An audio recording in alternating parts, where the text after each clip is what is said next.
बालकुमार साहित्य संमेलनाच्या निमित्ताने गौरव पाटील बाल साहित्य नगरीमध्ये उपस्थित असलेल्या सर्व विद्यार्थी, शिक्षक, पालक आणि सर्व मान्यवर, व्यासपीठावर उपस्थित असलेले बालकुमार साहित्य संस्थेचे सर्व पदाधिकारी, या संमेलनाचे निमंत्रक शरददादा लेंडे सर, अनिल तात्या मेहेर, सत्यशील शेरकर आणि सर्वांची नावे मी या ठिकाणी घेतले। ज्याप्रमाणे आम्ही कार्यक्रमाचं नियोजन केलेलं होतं, वेळेचं नियोजन केलेलं होतं, त्याप्रमाणे नियोजनात बसण्यासाठी थोडासा उशीर झाल्यामुळे सर्वांची नावं न घेता मी प्रास्ताविकाला सुरुवात करतो। विद्यार्थी मित्र हो, आता शांत बसून ऐकायचं आहे। समोर बसलेल्या बालकांनो, आपण पाहतो आहोत संमेलनाचं उद्घाटन झालं, आज ग्रंथदिंडी आली, संमेलन ध्वजाचं आरोहण केलं। तुम्हा सर्व विद्यार्थ्यांच्या मनामध्ये प्रश्न उपस्थित झालेले असतील।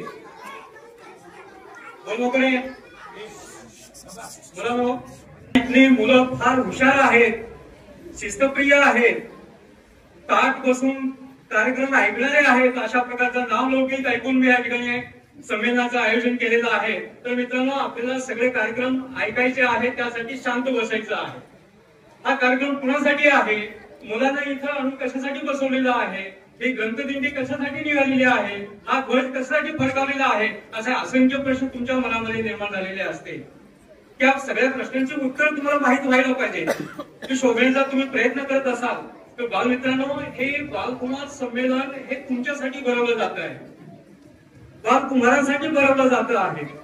का भरवलं जात आहे, मुलांसाठीच का भरवलं जात आहे, तर या ठिकाणी आजच्या काळामध्ये शाळांमध्ये शिकणारी जी मुलं आहेत, त्या मुलांमध्ये वाचनाची आवड निर्माण व्हावी, मराठी भाषेची, साहित्याची आवड निर्माण व्हावी आणि मुलं वाचनाकडे वळावे, लेखनाकडे वळावे, यासाठी ही सगळी धडपड या संस्थेच्या पदाधिकाऱ्यांनी सगळ्यांनी मिळून सुरू केलेली आहे। त्यासाठी हा ध्वज ज्यांनी फडकवलेला आहे, आजच्या संमेलनाचे अध्यक्ष सूर्यकांतजी सराफ, त्यांच्याच हस्ते हा ध्वज का फडकवण्यात आला, तेच या संमेलनाचे अध्यक्ष काय झाले आहेत।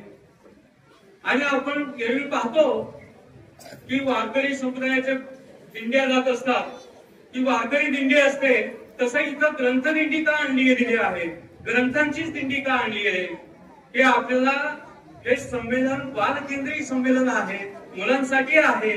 ग्रंथ वाचन व्यवहार वाढावा, मुलांमध्ये जागरूकता निर्माण व्हावी, यासाठी आपण हे संमेलन केलेलं आहे। हे संमेलनाचं ध्वजाचं आरोहण सूर्यकांतजी सराफ यांनी केलेलं आहे, त्यांच्या हस्ते करण्यात आलेलं आहे।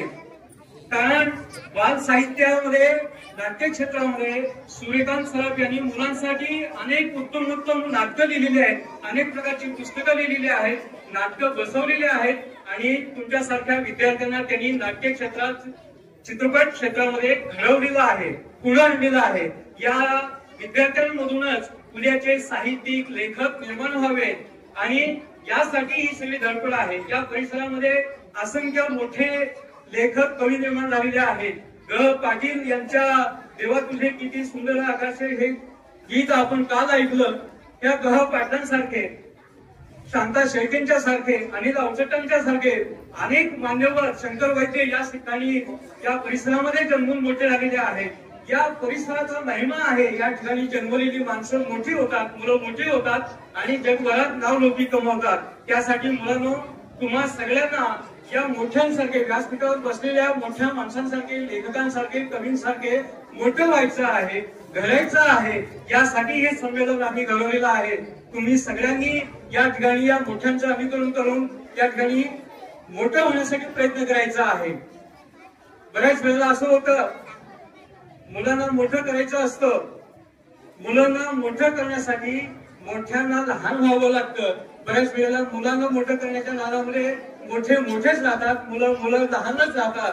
त्यामुळे त्यांना मोठं करायचं असेल तर तुम्हाला लहान झालं पाहिजे, त्यांच्या पातळीवर जाऊन काम करायला पाहिजे, त्यांच्या भावविश्वास जाऊन काम करायला पाहिजे, तर ही मुलं घडतील. आणि त्यासाठी ही साहित्य संमेलनाचं आयोजन केलेलं आहे आणि ही सगळी मंडळी प्रयत्न करत आहेत. आणि तुमच्यातून अशा प्रकारची मोठी मुलं घडावीत हा आमचा धडपडीचा प्रयत्न आहे, धडपड आहे. त्यासाठी हे संमेलनाचं आयोजन केले. या निमित्ताने या तुम्हा पाटील बाग साहित्य नगरीमध्ये अनेक मान्यवर उपस्थित आहेत. सगळ्यांचं मी आणि पुढच्या कार्यक्रमासाठी माझं प्रास्ताविक अभिमान आपल्या सर्वांना आहे. त्यानंतर त्यांच्या शुभ हस्ते ग्रंथदिंडीचं भोजन आपण केलं. ते ग्रामोन्नती मंडळ नारायणगावचे कार्याध्यक्ष सन्माननीय अनिल तात्या मेहर यांना मी विनंती करतो की आपण आपलं मनोगत या ठिकाणी व्यक्त करावं.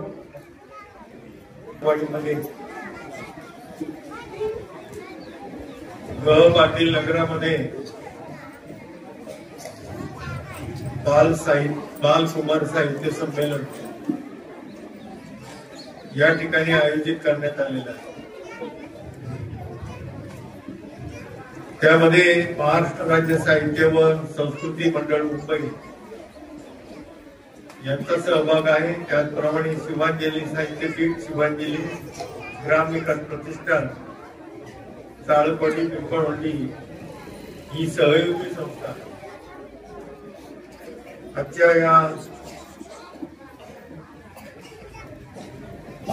या ठिकाणी बालकवी ग पाटील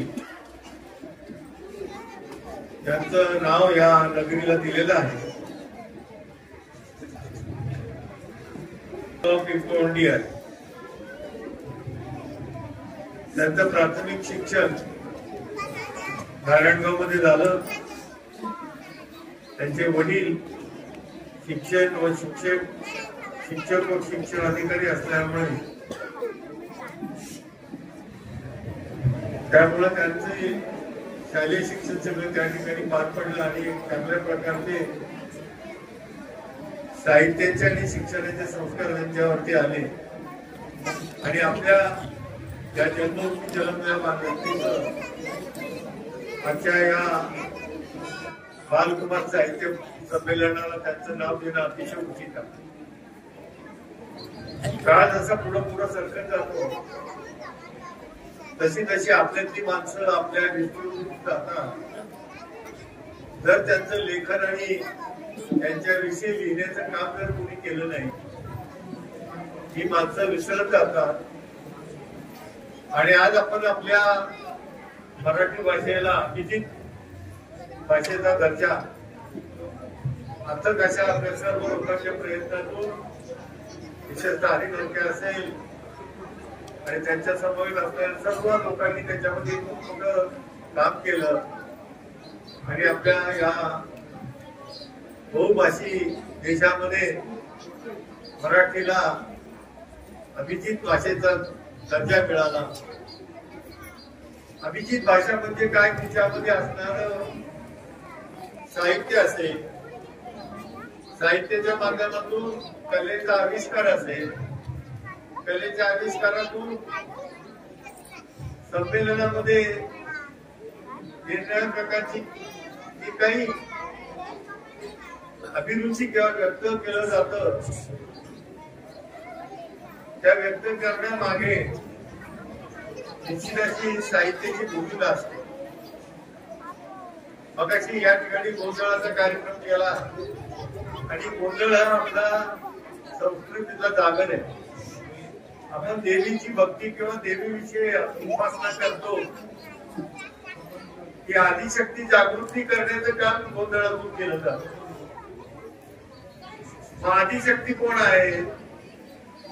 ज्या छत्रपती शिवाजी महाराजांनी हिंदवी स्वराज्याची स्थापना केली आणि सगळ्यांना एकत्र बांधून आणलं, त्या मा जिजाऊ असतील, त्यांनी शिक्षण क्षेत्रामध्ये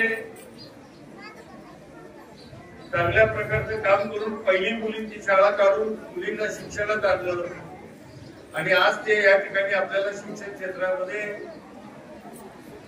पुढे शिक्षण घेतल्यामुळे विविध क्षेत्रामध्ये मुली खूप मोठ्या प्रमाणामध्ये संख्येमध्ये आपल्याला दिसतात. आपण नेहमी म्हणत असतो की राष्ट्र उभारणी करायचंय, राष्ट्र उभारायचंय, आत्मनिर्भर आपल्याला व्हायचंय. आत्मनिर्भर करण्याची शक्ती शिक्षणातून मिळते आणि शिक्षणाला साहित्याची जोड असेल ते या कमी मनाच्या लोकांना, लेखकांना त्यांनी लिहिलेलं वाङ्मय असेल, इतिहास असेल, नाटकं असतील, एकांकिका असतील, कितीतरी साहित्याचे प्रकार आहेत ते लोकांचं मनोरंजनाबरोबर लोकांचं करता त्यांना एक वेगळ्या प्रकारची दिशा त्याच्यातून मिळत असते. आता हे आपण बालकुमार साहित्य संमेलन असं जे म्हटलेलं आहे, खरं म्हणजे यामध्ये पहिलीच्या व्यक्तीच्या मुलापासून माध्यमिक शिक्षण घेणारे विद्यार्थ्यांचा फार मोठा होता. माणसाच्या जीवनामध्ये बाल, तरुण, प्रौढ आणि वृद्ध अशा व्याख्या शारीरिक बदलामधून आपण सातत्याने केल्या जातात. या साहित्य संमेलनाचा उद्देशच मुळात तो आहे. ही साहित्य बालदिंडी जी आपण या ठिकाणी काढली, या दिंडीमध्ये विविध बाल वाङ्मयाची पुस्तकं या ठिकाणी आहेत आणि या पुस्तकाच्या माध्यमातून आपल्या विद्यार्थ्यांपर्यंत बाल साहित्य सोप्या भाषेमध्ये त्यांना समजेल अशा शब्दामध्ये त्याचं लेखन केलं तर आपल्याला त्या बाल साहित्यामध्ये विद्यार्थ्यांना किंवा बालकांना, त्या लहान मुलांना त्याच्यामध्ये रुची वाटते. पण या संमेलनामध्ये बालकवी सुद्धा सहभागी झाले. हे बालकवी बालमनाचं अवलोकन करतात आणि बालमनामध्ये जी वैचारिक आणि कुतूहलाची बाजू असते त्यामध्ये या बालमनाला सुलभपणे ओळखण्याचं काम बालकवी आणि बाल लेखक साहित्य करत असतात. कुमार साहित्यामधून माणसं घडवण्याचं काम खऱ्या अर्थाने सुरू होतं. आज आपण हे पाहतो की संस्काराचं वय आपण ज्याला म्हणतो की शाळेमध्ये आपण मुलांनी काय जावं, शाळेत कशा प्रकारे शिक्षण घ्यावं, शाळेत त्याला अभ्यासक्रम कसा असावा, यावरची विविध तज्ञांचे विविध मत आहेत आणि या मतामध्ये सामाजिक जडणघडण करण्याची क्षमता बालवयामध्ये करण्याचं काम या बालकुमार साहित्यातून निश्चितपणे होत आहे. आज या कार्यक्रमाचे त्यांच्या हस्ते ध्वजारोहण झालं, ते लोकांपर्यंत पोहोचवण्याचं काम त्यांनी केलं. आपल्या साहित्यामध्ये सातत्याने आपले तालुक्यातील विविध लेखकांना त्यांनी पुढे आणण्याचं काम केलं. हे आमचे सहकारी शिवाजीराव चाळक हे खरे इंजिनियर आहे, म्हणून त्यांनी साहित्यामध्ये इतकी रुची घेतली की त्यांनी धरणाच्या विषयी जे काही लिहिलंय आणि त्या धरणाच्या पुस्तकातून खरे आम्हाला धरणग्रंथांच्या जे काही दुःख आहेत ते त्यांनी समाजाबरोबर संमेलनामध्ये आपण सगळेजण सहभागी झाला आणि मला सहभागी होण्याचा आपण संधी दिली. माणूस म्हणजे मायनस संस्कृती हे निश्चितपणे आहे. आपल्या साहित्याच्या जी काही वाटचाल आहे ती सातत्याने अशी पुढे राहिली पाहिजे. त्यामध्ये आपली मातृभाषा आणि आपली या सगळ्या देवदारी लिपीतील जननी म्हटलं जात आले अशी जननी ही आपली मराठी मायबोली आहे आणि मराठी मायबोली ही बुद्धी आणि वाढ करण्याचे काम आणि जबाबदारी आपण आपल्या खांद्यावरती घेतली आणि कुठल्या पिढीवर संस्कार करण्याकरता त्याचा उपयोग करताय याबद्दल मी या संमेलनाचे आयोजन केल्याबद्दल त्या आयोजकांना धन्यवाद देतो. आणि ज्या वेळेला साहित्य संमेलनामध्ये ज्या ज्या कृती आहेत आपल्या तालुक्यात असणारे साहित्यिक या ठिकाणी सगळे जमून आपण कोण निमंत्रित करता त्यांचाही सहभाग असतो. सर्व साहित्यिकांना आपल्या जन्मभूमीची मायभूमीची ओढ असते. तरी सातत्याने ही दिंडी साहित्याची दिंडी आबाधित राहून तशी पंढरीची वारी आपण वारकरी संप्रदाय करतो तसा माझे 2 शब्द संपवतो. धन्यवाद. धन्यवाद तात्या. तर मुलांसाठी तात्यांचं सुद्धा खूप मोठं योगदान आहे. नारायणगाव मध्ये अगदी बालवाडी पासून तर महाविद्यालय विविध डिग्री कोर्स त्यांच्या पिंपवडीच्या साळकवाडीमध्ये बाल साहित्य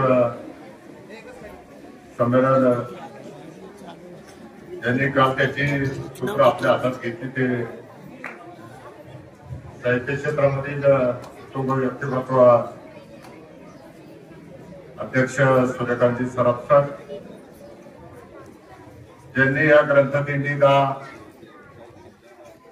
शुभेच्छा दिल्या, पूजन केलं. आता आपले विचार मांडले ते कृषी रत्न या तालुक्यातील कृषी क्षेत्राला मार्गदर्शन करणारे वाटाडे व्यक्तिगत जीवनात आमचे मार्गदर्शक सन्माननीय अनिल काका मेहर, साहित्य क्षेत्रातील सगळी दिग्गज मंडळी आणि या साहित्य क्षेत्राचं आयोजनामध्ये समन्वय साधून या ठिकाणी यजमानपद घेणारे आमचे मित्र शिवाजीराव चाळक यांनी निमंत्रित केलेला सगळा त्यांचा साहित्य क्षेत्रातला मित्र परिवार, आमच्या परिसरातील वेगवेगळ्या सगळ्या शाळांमध्ये विद्यार्थी, उपस्थित असलेल्या बंधू आणि भगिनींनो, मराठी भाषेला अभिजात भाषेचा दर्जा मिळावा ही चळवळ गेल्या अनेक वर्ष अनेक साहित्य क्षेत्रातल्या दिग्गजांच्या पाठपुराव्याने त्या ठिकाणी चालू होती. तो दिवस यायचा राहिला होता आणि आताच्या कालखंडामध्ये त्या भाषेला अभिजात भाषेचा दर्जा मिळाला. राजभाषा म्हणून देशामध्ये UPSC MPSCच्या परीक्षांना सुद्धा ती प्रमाण भाषा मानली जाईल. आपल्या राज्यामध्ये त्या भाषेचा आग्रह करून त्या भाषेमध्ये बरेचसे पत्रकार व्यवहार होतील. अशा प्रकारचा या भाषेला हा दर्जा आला. भाषा म्हटलं की त्याच्यामध्ये व्याकरण आलं, बोली भाषा आली, त्या अनुषंगाने एक वैज्ञानिक खाद्य अशा प्रकारचं बुद्धिमत्तेला चालना देणारे साहित्य हा एक वेगळ्या प्रकारचा विषय आहे. त्या अनुषंगाने या चळवळीमध्ये यावर्षीचं औचित्य साधून सुवर्ण महोत्सवाकडे जाणारी ही बाल साहित्य चळवळ आहे. ते सुवर्ण महोत्सवी वर्ष त्याचं यजमानपद आमच्या चालकवाडीला मिळतंय. ते आमचं खरं तर बाकी आहे. पुन्हा एकदा सूर्यकांत सर आणि या सगळ्या मंडळींनी आमच्या या परिसराची या निमित्तानं निवड केली. अशा अनेक दर्जांनी उल्लेख केला. आज या साहित्य नगरीला सुद्धा ग पाटील यांचं नाव दिलेले आहे. ते भारत राज्यामध्ये आपल्या महाराष्ट्रामध्ये त्या काळामध्ये मुलांच्या भावविश्वात मुलांना रमवणारी आणि चांगली प्रेरणा देणारी बालकवी म्हणून नावाजलेले होते. पुढे आले. त्यांचं जन्मस्थान पिंपवडी असल्यामुळं एक औचित्याचा मुद्दा आणि एक योगायोगा असा प्रकारचा घडून आलेला आहे. म्हणून या सगळे कालपासून साहित्यातले सगळे दिग्गज आणि मान्यवर मंडळी उपस्थिती लावतात. आणि तात्या आणि गब्बेसर आणि सगळी मंडळी आमचे आरुराव पारखे असतील, आपल्या पिंपरी चिंचवड भोसरी शाखेचे अध्यक्ष असतील, बाकी सगळे नामांतरित मंडळी, भरत शेळके साहेबांनी आपण सगळेजण आला. या सकाळच्या आजचं जे पहिलं सत्र आहे त्या सत्रामध्ये ग्रंथदिंडीची मिरवणूक आणि ध्वजारोहण आणि त्याच्यानंतर मान्यवरांचे स्वागत त्या पहिल्या सत्रामध्ये आपण सगळेजण उपस्थित राहिल्यात. मी या साहित्य संमेलनाचा मला माझा साहित्याशी विशेष संबंध नाही, पण चाळक शिवाजीराव जे आहेत ते आमचे बालपणापासूनचे शालेय मित्र असल्यामुळं त्यांना वाटतं की सगळ्यांनी सहभागी झालं पाहिजे. म्हणून मला निमंत्रण पदाची खुरा माझ्याकडे त्यांनी दिली. निमंत्रण या नात्यानं मी आपल्या सगळ्यांचे या ठिकाणी मनापासून आभार मानतो. धन्यवाद. धन्यवाद सर. त्यांचं काम अविरतपणे आणि अखंडपणे चालू आहे ते म्हणजे संगणक असतील, विद्यार्थ्यांना पाठ्यपुस्तकं असतील. काही विद्यार्थी आणि विद्यार्थिनी ते दत्तक घेतात आणि त्यांचा सर्व खर्च अगदी डिग्री पर्यंतचा किंवा एखाद्या विद्यार्थ्याला डॉक्टर व्हायचं असेल, इंजिनियर व्हायचं असेल, तो सर्व खर्च ती संस्था करते. त्या संस्थेचे संस्थापक सन्माननीय नरेशजी सुराणा सर या ठिकाणी उपस्थित झालेले आहेत. खरं तर या विद्यार्थ्यांना मार्गदर्शन करण्यासाठी त्यांच्या समवेत कर्नल म्हणून आपल्या देश संरक्षणामध्ये काम करणारे मल्लिकार्जुन नवलगट्टी सर या ठिकाणी उपस्थित आहेत. त्यांचा फक्त सन्मान या व्यासपीठावर आपण घेतोय. तर मी नरेश सुराणा सरांना विनंती करतो की आपला सन्मान स्वीकारण्यासाठी आपल्याला पुढे यायचंय आणि या संमेलनाचे अध्यक्ष सन्माननीय सूर्यकांतजी सराफ सर यांना मी विनंती करतो की आपण त्यांचा सन्मान करावा. कारण महाराष्ट्रभर ते या विद्यार्थ्यांना सातत्याने मदत करत असतात. त्यांना 9वी आणि 10वीच्या विद्यार्थ्यांना मोफत पाठ्यपुस्तकं असतील, त्याचप्रमाणे गणवेश असतील, त्याप्रमाणे संगणक. आदिवासी भागापर्यंत पोहोचलेली ही संस्था विद्यार्थ्यांना दत्तक घेऊन साहित्य क्षेत्रामध्ये घडवतात, वैद्यकीय क्षेत्रामध्ये घडवतात, इंजिनिअरिंग क्षेत्रामध्ये घडवत असताना त्या विद्यार्थ्यांवर खर्च करणारी ही संस्था पुन्हा एकदा त्या संस्थेत